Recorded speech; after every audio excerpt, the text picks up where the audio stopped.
সূরা ইখলাস মাত্র 10 বার পাঠ করলে আল্লাহ তাআলা আপনার জন্য কি কি পুরস্কার রেখে দিয়েছেন সেই সম্পর্কেই আজকের আলোচনা। প্রিয় দর্শক, সূরা ইখলাস পবিত্র কোরআনের 112 নম্বর সূরা। আয়াত সংখ্যা মাত্র 4টি। 15 অক্ষরের এই ছোট্ট সূরার মধ্যে রয়েছে মহান আল্লাহর সবচেয়ে সুন্দর সংজ্ঞা ও পবিত্র সত্তার ব্যাখ্যা। ইখলাস অর্থ গভীর অনুরাগ, একনিষ্ঠতা, নিরেক বিশ্বাস, খাঁটি আনুগত্য। শিরক থেকে মুক্ত হয়ে তাওহীদ বা এক আল্লাহর উপর খাঁটি ও নিরেক বিশ্বাসী হওয়াকেই ইখলাস বলা হয়। মুশরিকরা হযরত মুহাম্মদ সাল্লাল্লাহু আলাইহি ওয়াসাল্লামকে আল্লাহর বংশ পরিচয় সম্পর্কে জিজ্ঞেস করেছিল, যার জবাবে এই সূরাটি নাজিল হয়।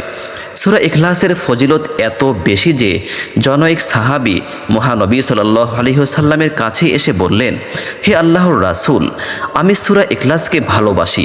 রাসূলুল্লাহ সাল্লাল্লাহু আলাইহি ওয়াসাল্লাম তখন বলেন, এই ভালোবাসা তোমাকে জান্নাতে প্রবেশ করাবে। সুবহানাল্লাহি ওয়া বিহামদিহি। হযরত আয়েশা রাদিয়াল্লাহু তাআলা আনহা এর বর্ণনায় এক যুদ্ধে রাসূলুল্লাহ সাল্লাল্লাহু আলাইহি ওয়াসাল্লাম এক ব্যক্তিকে আমির বা নেতা নিযুক্ত করে দেন। তিনি নামাজে ইমামতিকালে সূরা ফাতিহা ও অন্য সূরা শেষে প্রতি রাকাতেই সূরা ইখলাস পাঠ করতেন। যুদ্ধ থেকে ফিরে লোকেরা এ ব্যাপারে অভিযোগ করলে তিনি তাকে ডেকে কারণ জিজ্ঞাসা করেন। নেতা উত্তর দেন যে এই সূরায় আল্লাহর পরিচয় পাই, তাই এই সূরাটি আমি ভালোবাসি। এই কথা শুনে রাসূল সাল্লাল্লাহু আলাইহি ওয়াসাল্লাম বললেন, তাহলে আল্লাহ তোমাকে ভালোবাসেন। সহিহ বুখারী এবং মুসলিম শরীফে হাদিসটি বর্ণনা হয়েছে।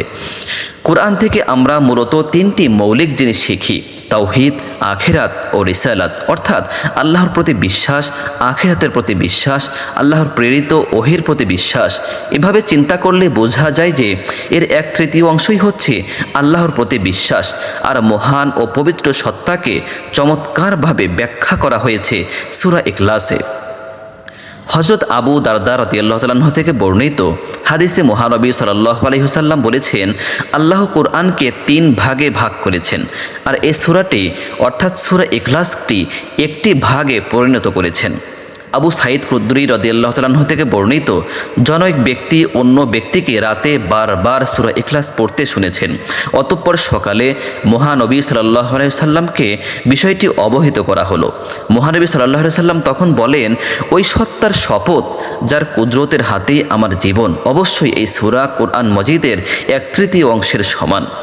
অন্য বর্ণনায় আছে মহানবী সাল্লাল্লাহু আলাইহি ওয়াসাল্লাম একদা এক সাহাবীদেরকে বলেন, তোমরা কি এক রাতে কোরআন মাজিদের 1/3 অংশ পড়তে পারবে?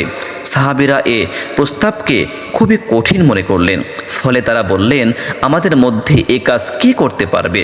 মহানবী সাল্লাল্লাহু আলাইহি ওয়াসাল্লাম তখন বললেন, সূরা ইখলাস কোরআনের 1/3 অংশের সমান।